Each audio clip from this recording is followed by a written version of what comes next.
अस्सलाम वालेकुम स्टूडेंट्स। आज हम सेकंड ईयर की बुक चैप्टर नंबर 6 यानी कॉनिक सेक्शन पढ़ेंगे। कॉनिक सेक्शन जैसे नाम से जाहिर है इसमें कुछ कोण का जिक्र है और मुख्तलिफ सेक्शंस और किस तरह से इसको रिलेट करते हैं कौन से और किस तरह से हम इसको और डिटेल में पढ़ेंगे। लेकिन इससे पहले थोड़ी सी इंट्रोडक्शन के ग्रीक मैथमेटिशियन अपोलोनियस दो मैथमेटिशियन थे एक और पेपर्स। इन दोनों ने मिलकर ये कॉनिक सेक्शन की प्रॉपर्टीज डिस्कवर की थी और बहुत से मेथड जो कि आपने यूक्लिडियन ज्योमेट्री यानी कोऑर्डिनेट ज्योमेट्री वाला चैप्टर चैप्टर 4 में पढ़ा था।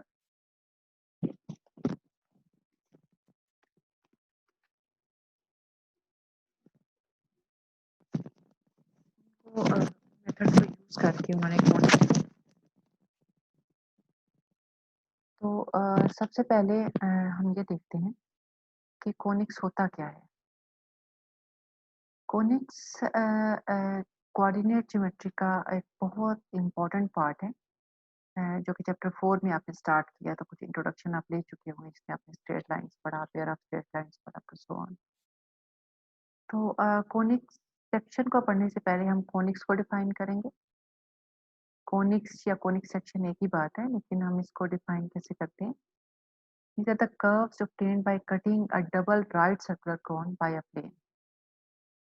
राइट सर्कुलर कोन को किसी प्लेन से कट करने से जो हमें कर्व्स मिलते हैं उनको हम कोनिक्स या कोनिक सेक्शन कहते हैं। ये आपको फिगर में राइट सर्कुलर कोन नजर आ रही होगी। इसको हम राइट सर्कुलर क्यों कहते हैं? ये इसका एक्सिस ऑफ कोन है। एक्सिस ऑफ कोन और रेडियस के दरमियान एंगल राइट एंगल होता है ये 90 डिग्री का, इसलिए हम इसको राइट सर्कुलर कोन कहते हैं। ये जो जिसे वर्टेक्स लेबल किया हुआ है इसको हम एपेक्स भी बोलते हैं और इसके साथ ये जो लाइन है इसको हम एक्सिस बोलते हैं। और ये किस तरह सॉरी जनरेटर ऑफ अ कोन बोलते हैं और ये किस तरह जनरेट करके कोन बनाता है।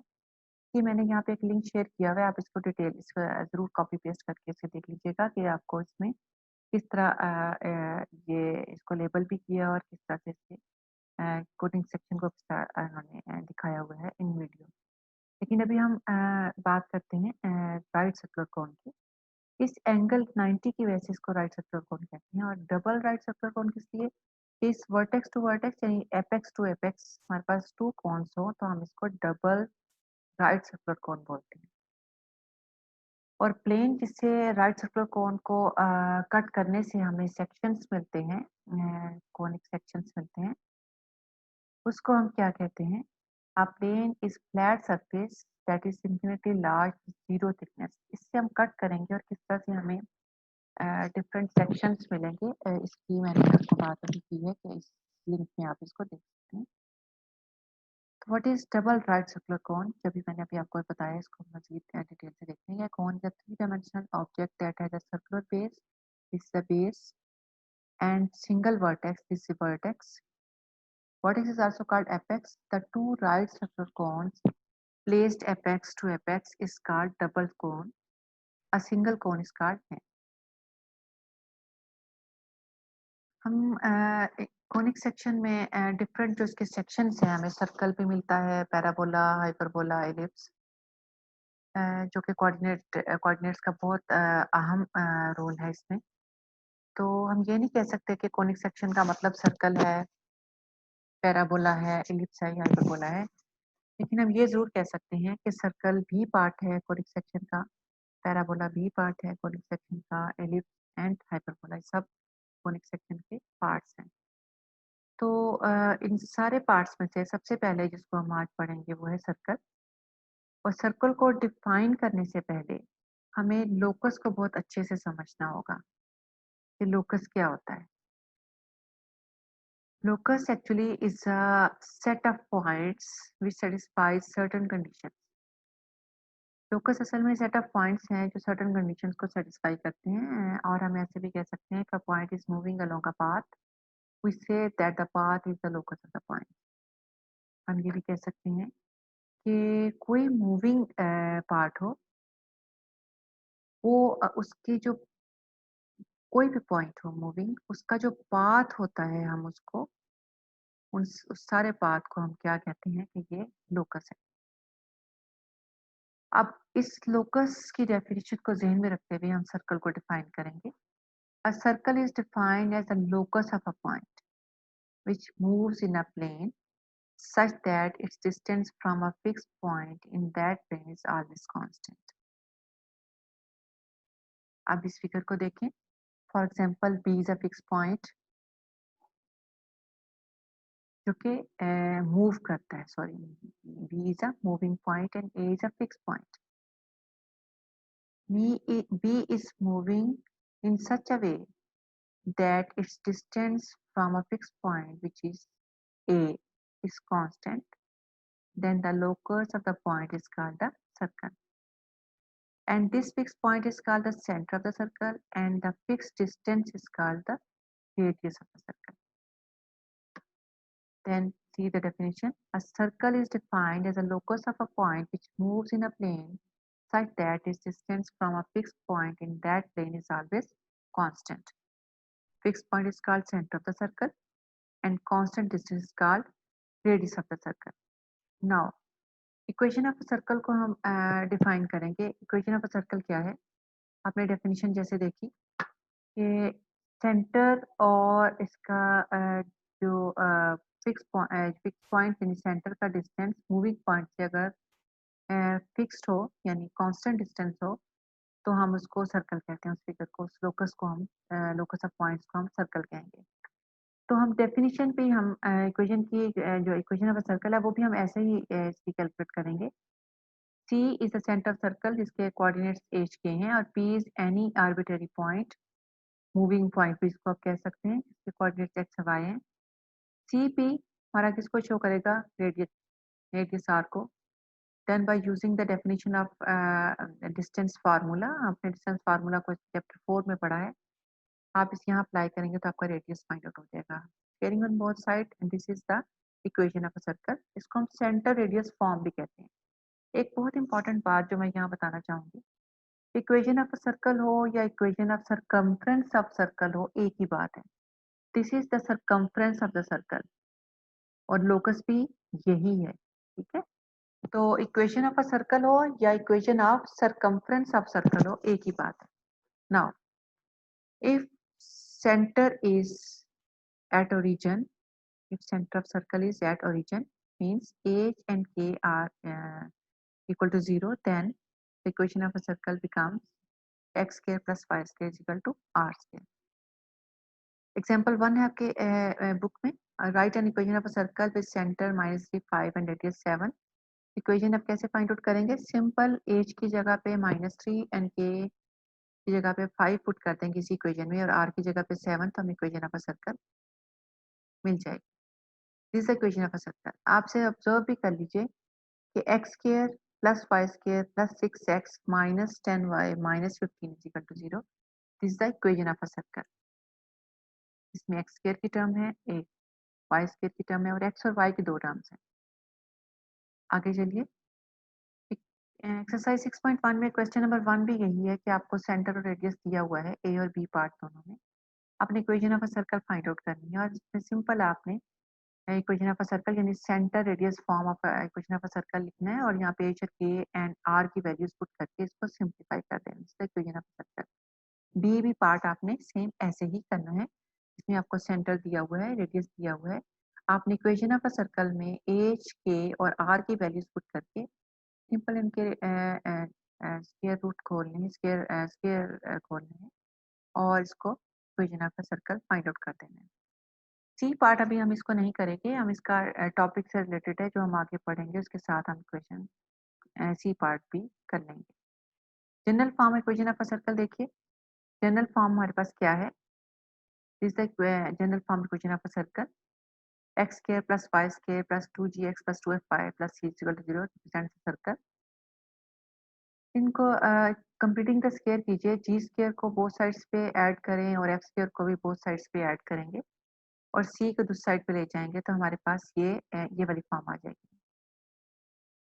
आप इसको इस तरह से भी स्क्वायर रूट और स्क्वायर की फॉर्म में भी लिख सकते हैं। This is X minus H whole square plus Y minus के whole square equal to are square, बिल्कुल वही फॉर्म बन गई। तो हमारे पास यहाँ पर जो सेंटर है वो क्या बन रहा है? एच की जगह पे -g और k की जगह पे -f and radius is equal to g square plus f square minus के अंडर रूट। तो ये हमारे पास general form equation of a circle है। इसमें नोटेबल चीज़ क्या है कि जो भी आपके पास equation of a circle general equation of a circle है, उसमें एक्स स्क्वायर और वाई स्क्वायर के कोएफिशिएंट हमेशा 1 होने चाहिए। सेकंड क्या है कि इसमें कोई एक्स वाई वाली टर्म नहीं होगी। तो this is the general form equation of a circle. Example 2 देखिए। Show that this equation represent a circle also find its centre and radius. अभी मैंने आपको नोट पढ़ाया जिसमें general form equation of a circle में एक्स स्क्वायर और y square के coefficient should be 1। अगर नहीं तो फिर आपको बनाने पड़ेंगे। तो ये पूरी इक्वेशन को 5 पे डिवाइड करके हमारे पास ये फॉर्म आ गई, यानी एक्स स्क्वायर और वाई स्क्वायर के कोएफिशिएंट हमारे पास 1 आ गए। अब एक्स का कोएफिशिएंट क्या होना चाहिए 2g। तो 2g इज इक्वल टू 24/5 और यहाँ से g की वैल्यू क्या निकल आती है 12/5। इसी तरह से 2f इज इक्वल टू 36/5 और यहाँ से f की value 18/5 and c is equal to 2। तो यहाँ से सेंटर ऑफ सर्कल क्या आ जाएगा -c -f यानी -12/5 -18/5 एंड रेडियस ऑफ सर्कल आपके पास इनकी वैल्यूज पुट करके आप कैलकुलेट कर सकते हैं। तो इसका ये मतलब है कि ये जो इक्वेशन है रिप्रेजेंट कर रही है इक्वेशन ऑफ सर्कल की इक्वेशन को रिप्रेजेंट कर रही है, उसका सेंटर रेडियस ये है। अब एक्सरसाइज 6.1 का क्वेश्चन नंबर 2 में यही है कि find the centre and radius of circle with the given equations. A में भी बी सी एंड डी इसके 4 पार्ट्स हैं। अब आपने ए और सी पार्ट में देखें, दोनों पार्ट्स में एक्स स्क्वायर और वाई स्क्वायर के कोएफिशिएंट्स 1 है। आपने सिंपल जी और एफ निकालना है और सी कैलकुलेट करके आपने सेंटर रेडियस निकाल लेना है। फॉर एग्जांपल ए देखें, x square plus y square is equal to this one. यहाँ पे आपने 2g इज इक्वल टू 12 आना चाहिए क्योंकि 2gx होता है general form equation of a circle. g is equal to 6। इसी तरह से -10 किसके इक्वल है 2f के, यहाँ से f निकाल लें, सेंटर -g -f और रेडियस आप इसमें पुट करके निकाल लीजिए। बी पार्ट भी ऐसे ही है। बी में आपके पास फर्क ये है कि बी में आपके पास 5 5 यानी यहाँ पे एक्स स्क्वायर और वाई स्क्वायर के कोएफिशिएंट 1 नहीं है और यहाँ पे आपने 1 बनाने हैं।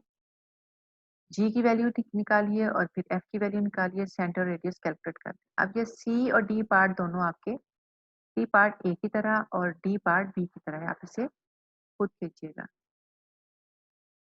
नेक्स्ट टॉपिक है circle passing through 3 non collinear points.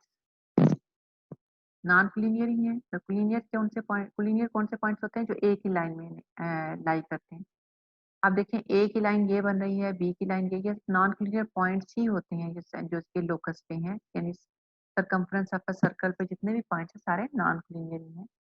A B C आपके पास अगर 3 पॉइंट्स हैं through which a circle passes are known, then we can find their 3 independent constants f, g and c occurring in the general equation of the circle. तो अगर आपको 3 points non collinear points दिए हुए हों तो हम equation of a circle find out कैसे करेंगे। General equation of a circle आपको पहले टॉपिक में पढ़ चुकी हैं, x square plus y square plus 2gx plus 2fy plus c is equal to 0। यहाँ पर आपको जो 3 पॉइंट्स दिए हैं ए बी एंड सी, ये असल में एक्स और वाई की वैल्यूज दी हुई हैं। एक्स की और वाई की जगह पहले आपने पॉइंट 5 10 पुट कीजिए तो आपके पास एक इक्वेशन आ जाएगी। सेकंड पॉइंट है बी 6 9, एक्स की जगह पे 6 एंड वाई की जगह पे 9 पुट करके आपको इक्वेशन 3 मिलती है। इसी तरह से थर्ड पॉइंट -2 एंड 3 पुट करके थर्ड इक्वेशन। तो आपके पास 3 इक्वेशन आ गई, 2 3 एंड 4 इक्वेशन 2 3 एंड 4 यानी 3 इक्वेशंस मिल गई। इन तीनों इक्वेशंस को साइमल्टेनियसली सॉल्व करके आपने बेसिकली जी एंड एफ की वैल्यूज निकाल लेनी है। जी और एफ का आपके पास आ जाएगा तो फिर आप सी भी सिंपली किसी इक्वेशन में पुट करके निकाल सकते हैं। तो ये वैल्यूज आप यहाँ पर जनरल इक्वेशन सर्कल में जी एफ एंड सी की वैल्यूज पुट करके इक्वेशन ऑफ सर्कल निकाल लें। क्वेश्चन नंबर 3 में भी आपके पास ऐसा ही है, आपको 3 पॉइंट्स दिए हुए हैं। अब आपने इनको equation of a circle find out करनी है।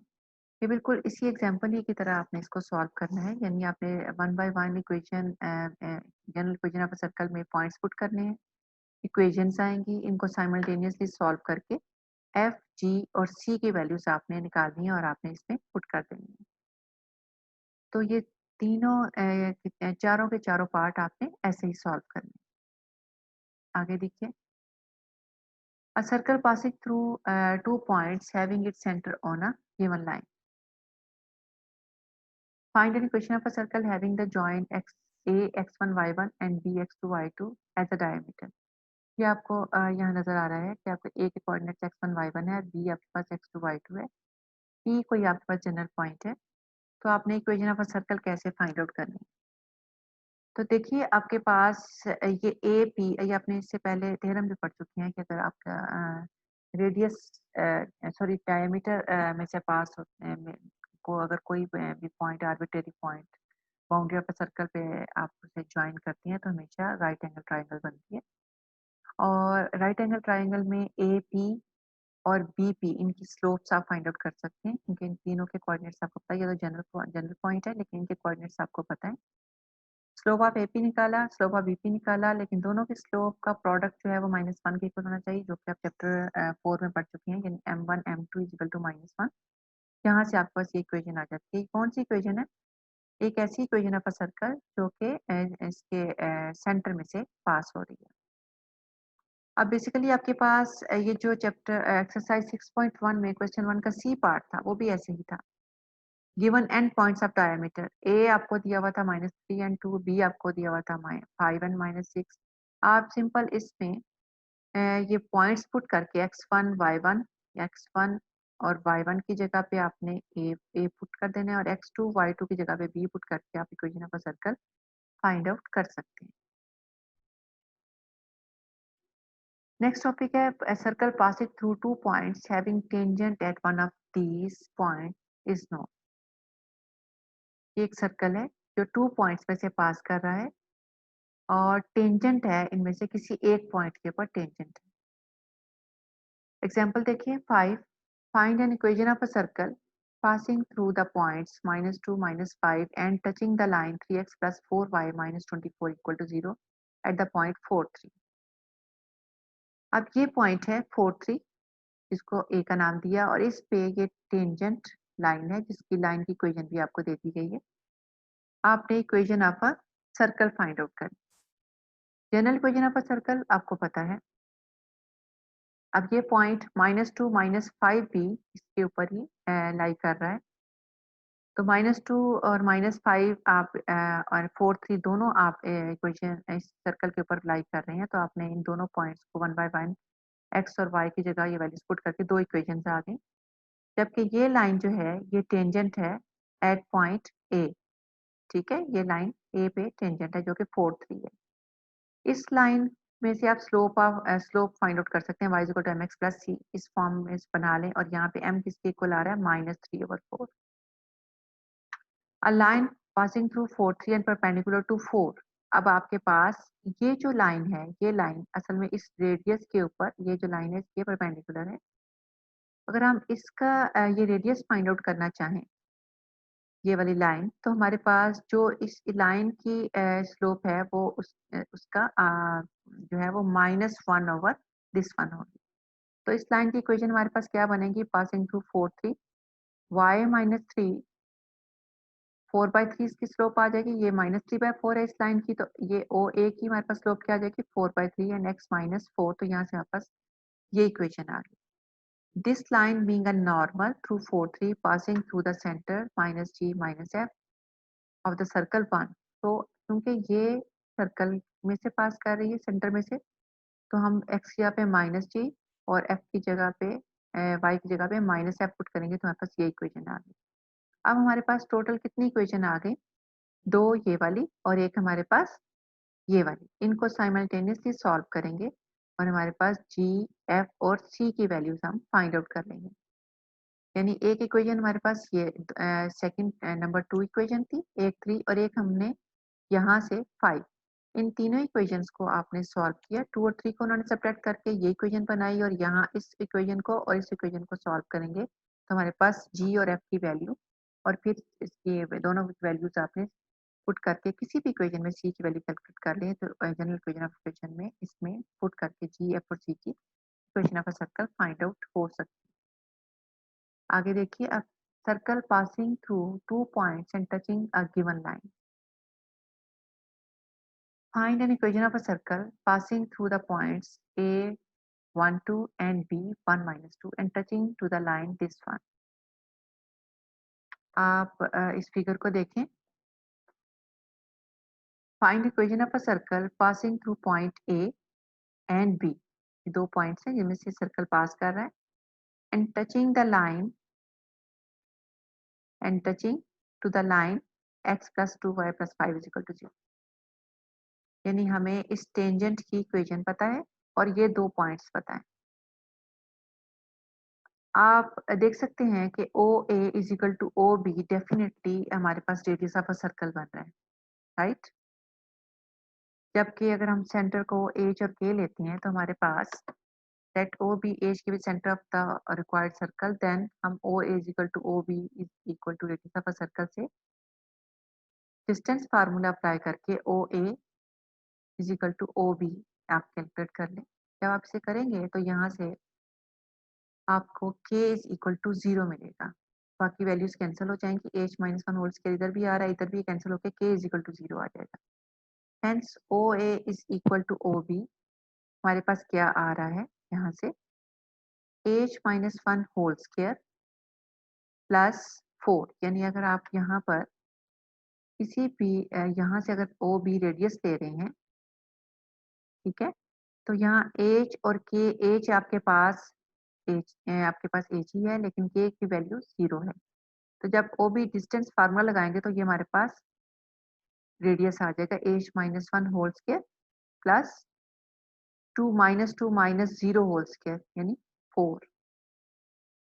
Now length of perpendicular from h k that is h 0। अब आपके पास सेंटर एच 0 बन के के की वैल्यू आप 0 निकाल चुके हैं इस इक्वेशन से। एच 0 टू द लाइन, अब आप इस सेंटर जो कि आपने कैलकुलेट कर दिया क्या एच 0, इसका डिस्टेंस आप निकालें गिवन लाइन से। और ये भी फार्मूला आपने चैप्टर 4 में पढ़ा है, distance from point to the line. इसमें आप वैल्यू पुट करेंगी तो h plus 5 mod over under root 5 यानी ax plus b y plus c mod over a square plus b square under root, इसमें वैल्यू आप पुट करके तो ये आपके पास डिस्टेंस आ गया। और ये डिस्टेंस क्या है असल में, किसके इक्वल आना चाहिए डिस्टेंस, बिल्कुल रेडियस ओ ए के इक्वल। और ओ ए आप कैलकुलेट कर चुके हैं h minus one whole square plus 4, ये हमारे पास रेडियस था।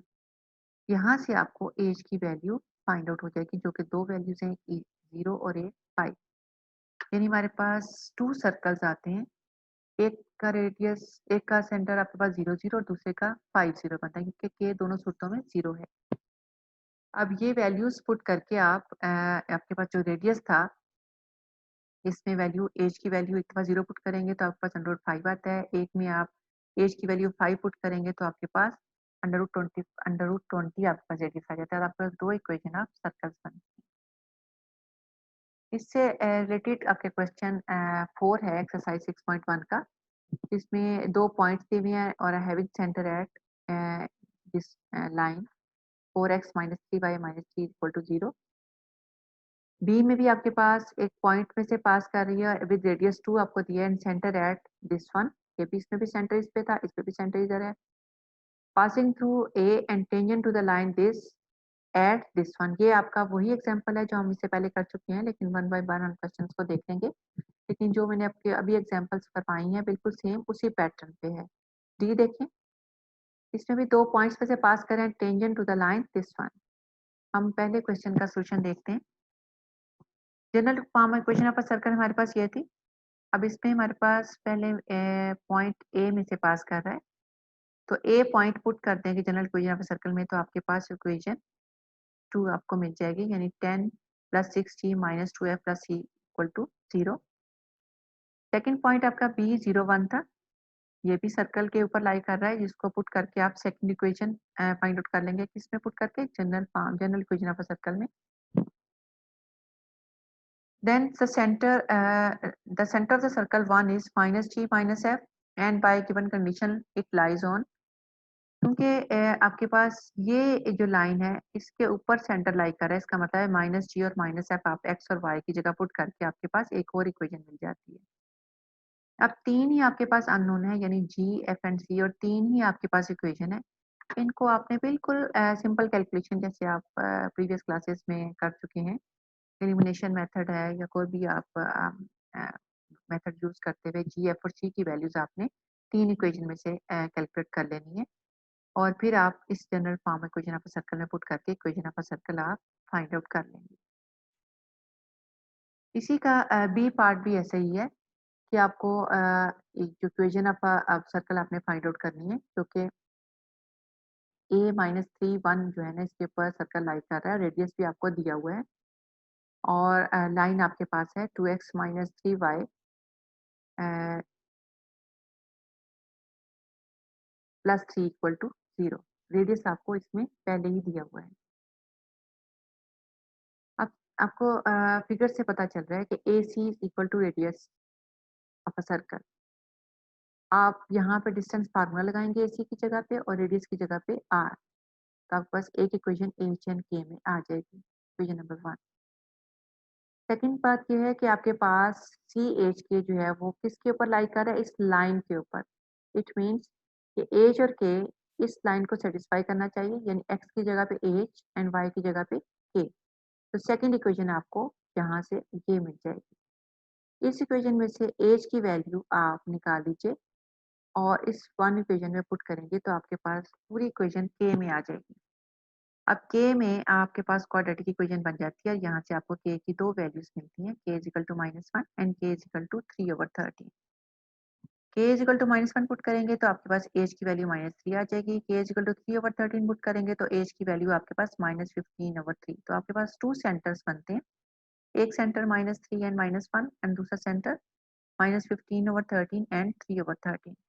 जब दो सेंटर्स हैं और रेडियस आपके पास एक ही है, तब आपके पास कौन सी बनती है equation, equation of a circle आपके पास एक इक्वेशन आपके पास ये बन गई, जिसका सेंटर आपके पास क्या था minus three and minus one, और दूसरी इक्वेशन आपके पास ये बनती है जिसका सेंटर आपके पास minus fifteen over thirteen and three over thirteen था, जबकि दोनों के रेडियस आपके पास टू ही थे।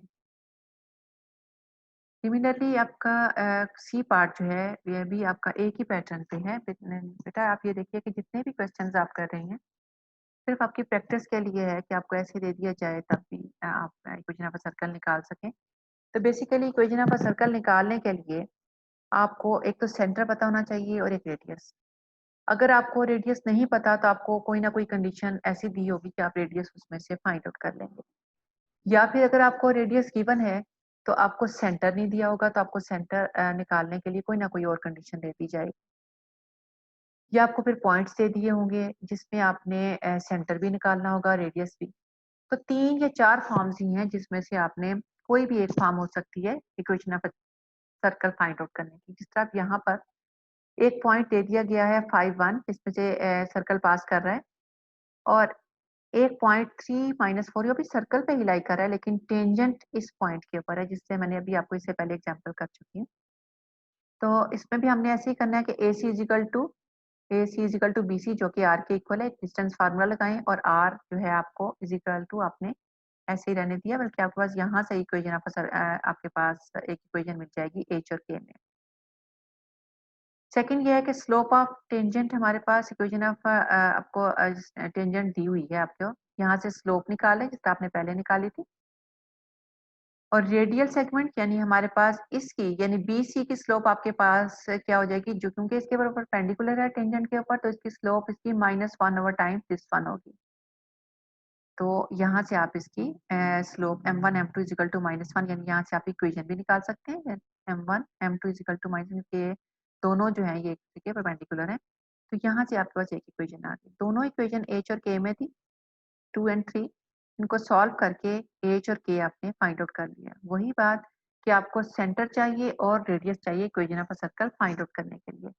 जब आपको एच भी मिल गया और के भी, यानी आपको सेंटर मिल गया, अब आपने रेडियस फाइंड आउट करना है। रेडियस के लिए आपके पास कोई भी डिस्टेंस फार्मूला, चाहे आप यहाँ से सी ए वाला ले लें या सी बी वाला ले लें, इसमें आपने सिंपल एच और के की वैल्यूज पुट करके तो रेडियस फाइंड आउट कर लेना है। This one is the equation of a circle. आगे देखिए इसका डी पार्ट। डी पार्ट में क्या है कि आपको दो पॉइंट्स में से इक्वेशन आपकी सर्कल पास हो रहा है, जबकि आपको ये टेंजेंट की लाइन गिवन है। अगेन ऐसे ही A C is equal to B C, ये आपने इक्वल किया और यहाँ से आपके पास एक इक्वेशन ही आ गई। और L is tangent to the circle, this is L which is tangent to the circle। और आपने रेडियल सेगमेंट निकालना है, यानी आपको सेंटर से इस टेंजेंट का डिस्टेंस, और वो आपके पास वही from point to the line आपने डिस्टेंस फाइंड आउट करना है, जो कि आपके पास a x plus b y plus c over a square plus b square under root के फार्मूले से। जबकि लाइन आपके पास क्या है, ये वाली टेंजेंट, और पॉइंट क्या है एच एंड के, तो आपके पास यहाँ से एक और इक्वेशन आ गई।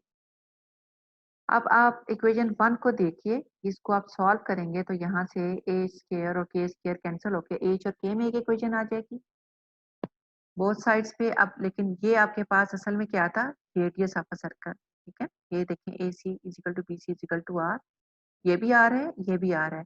इसको सिंप्लीफाई करके जो भी आंसर आएगा वो असल में किसके इक्वल है, इस आर के इक्वल। ये आपने यहाँ पे लिख दिया, यहाँ पे इनको सिंप्लीफाई करना है, स्क्वायर को खोलें और क्रॉस मल्टीप्लिकेशन है और सॉल्व करें, और इसको सॉल्व करके आपके पास ये इक्वेशन आ गई। अब थर्ड इक्वेशन से आप एज की वैल्यू फाइंड आउट कीजिए और इसको इस फोर्थ इक्वेशन में पुट कर दें। क्यों? क्योंकि हमें असल में कैलकुलेट क्या करना है, हमें एज और के कैलकुलेट करना है। ठीक है, एज के आपके पास आ जाएगा तो हम इससे सी आर बी की वैल्यू भी फाइंड आउट कर सकते हैं।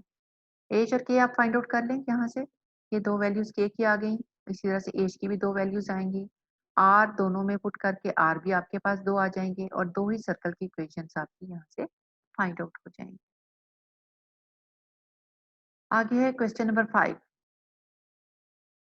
क्वेश्चन नंबर 5 में क्या है, find an equation of a circle of radius a and lying in the second quadrant such that is tangent to both the axis.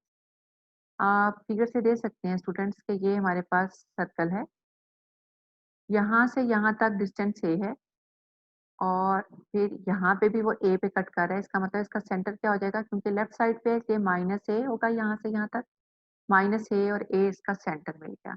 Radius आपको वैसे ही पता चल रहा है कि ए है, इसका मतलब है आपको सेंटर भी पता चल गया और रेडियस भी।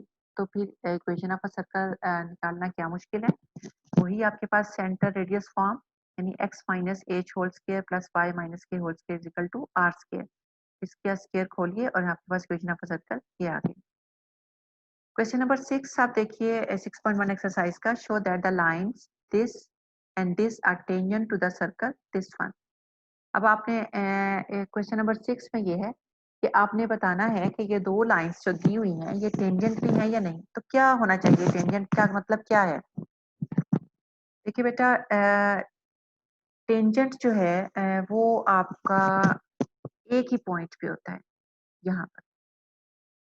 तो जहां पर टेंजेंट होगा सी का, फॉर एग्जांपल यहाँ पी दिया है कोई पॉइंट, तो C P is equal to definitely r के इक्वल होगा। अगर हम इस लाइन का डिस्टेंस सेंटर के साथ निकालें और L2 का डिस्टेंस, इसको अगर मैं L2 कहती हूँ, उसका डिस्टेंस भी सेंटर से निकालें और वो भी R आ जाए, तो हम कहेंगे कि ये डेफिनेटली दोनों पॉइंट सेंटर हैं।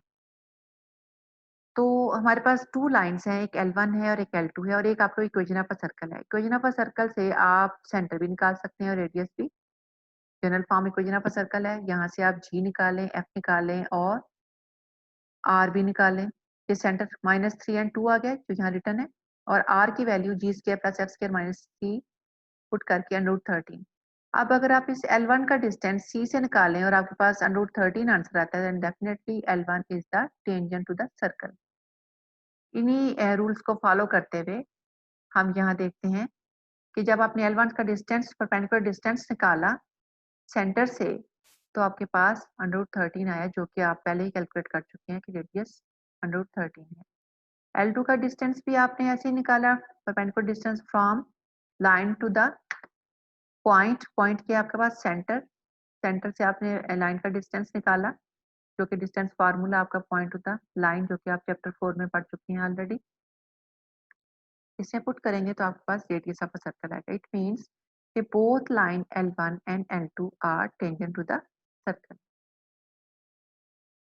नेक्स्ट क्वेश्चन करने से पहले आपको circle touching each other externally और इंटरनली टॉपिक पढ़ना पड़ेगा। दो सर्कल्स है हमारे पास। फर्स्ट सर्कल जिसका सेंटर C1 है और सेकंड सर्कल जिसका सेंटर क्या है C2। C1 जो सर्कल है जिसका सेंटर C1 है उसका रेडियस R1 है और सेकंड सर्कल जिसका सेंटर C2 है उसका रेडियस R2 हो। अगर C1 और C2 का डिस्टेंस हम फाइंड आउट करें और वो R1 प्लस R2 के इक्वल आ जाए, then definitely two circle touch each other externally. This is the definition of two circle touch each other externally. If C1 और C2 का डिस्टेंस हम फाइंड आउट करें और वो R2 माइनस R1 के equal आ जाए, जैसे आप ये देखें, ये टोटल हमारे पास R2 था और ये R1, इनके दरमियान डिस्टेंस आपके पास ये आ रहा है, तो ये डेफिनेटली ये इंटरनली टच करने का आपके पास यहाँ से पता चलेगा कि ये दो सर्कल्स जो हैं ये इंटरनली टच कर रहे हैं। कैसे? C1 C2 का डिस्टेंस अगर R2 माइनस R1 आ जाए तो इसका मतलब है कि two circles touch each other internally. If C1 C2 is equal to R1 plus R2 आ जाए तो ये एक्सटर्नली टच करने की आपकी इक्वेशन बन जाएगी। तो इससे आपको पता चलेगा कि कौन से सर्कल इंटरनली टच कर रहे हैं और कौन से एक्सटर्नली। क्वेश्चन नंबर 7 में भी यही है, show that the circles x square plus y square plus 2x minus 2y minus 7 equal to 0। And second circle जो है आपके पास equation x square plus y square minus 6x plus 4y plus 9 equal to 0। तो आपने करना क्या है, इन दोनों इक्वेशन ऑफ सर्कल में से आपने क्या फाइंड आउट करना है, सेंटर भी निकालना है, C1 निकालना है, फिर R1 निकालना है, इसी तरह से C2 and R2। First equation of circle से आपने G और F निकाला और फिर C निकाला, आपके पास यानी R1 आ गया और यहाँ से आपके पास C1 भी आ गया। सेकेंड इक्वेशन ऑफ सर्कल से आपने क्या निकाला, G और F आपने निकाला, यानी आपके पास centre of circle find out हो गया। इसी तरह से R2 निकाला।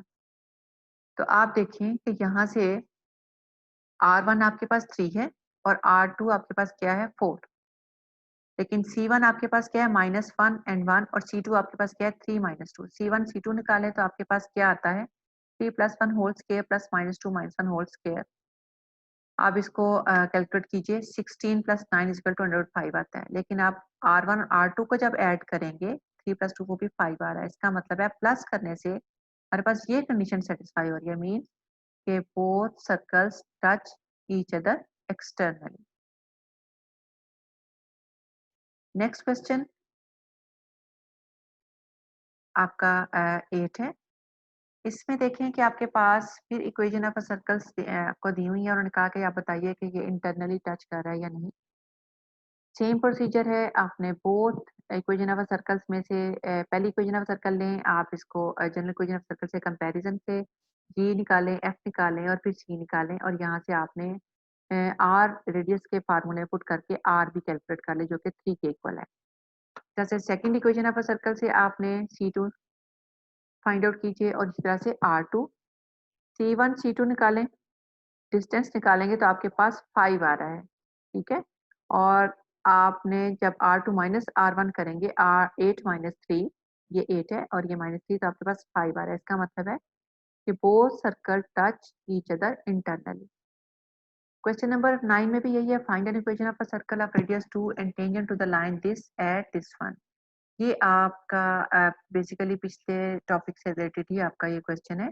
इसमें आपने क्या करना है कि equation of a circle find out करनी है जिसका रेडियस आपको गिवन है and tangent line this one at point this. ये आपका क्वेश्चन पहले भी कर चुके हैं लेकिन हम इसे फिर देख लेते हैं। रेडियस आपको गिवन है, इसका मतलब है बाकी आपको क्या चाहिए, आपको सिंपल सेंटर फाइंड आउट करना है और सेंटर फाइंड आउट करने के लिए उन्हें आपको ये लाइन दी जो कि टेंजेंट है इस पॉइंट के ऊपर 1 - 3 पे। तो आपके पास टेंजेंट लाइन दिस वन है, ठीक है। और टेंजेंट लाइन किस में से पास कर रही है 1 - 3 में से, ठीक है। Suppose C H K be the centre then A C is equal to आपके पास क्या है 2 जो कि रेडियस है, तो यहाँ से आप इक्वेशन आपको मिल जाएगी। ए सी डिस्टेंस फार्मूला लगा के आपके पास इक्वेशन नंबर 1 आपको मिल गई। अब ए सी का स्लोप आपके पास क्या होगा, यानी के प्लस के माइनस 3 जैसे आपसे फाइंड आउट करते हैं स्लोप ऑफ 2 पॉइंट्स अगर आपको दिए हुए हों, तो आप स्लोप कैसे y2 minus y1 over x2 minus x1 इस तरह से आपने स्लोप ऑफ ए सी निकाली। स्लोप ऑफ टेंजेंट लाइन क्या होगी? डेफिनेटली इसका -1 ओवर, ठीक है? तो आपने इसको slope of radial line into slope of tangent आपके पास इज इक्वल टू -1 आएगी, तो यहाँ से आपके पास एक इक्वेशन ये मिल गई। यहाँ से आपने k की वैल्यू निकाली और किसमें पुट कर देनी है आपने? इक्वेशन नंबर 1 में। इक्वेशन नंबर 1 में पुट करेंगे तो आपके पास पूरी इक्वेशन किस फॉर्म में आ जाएगी? एज में।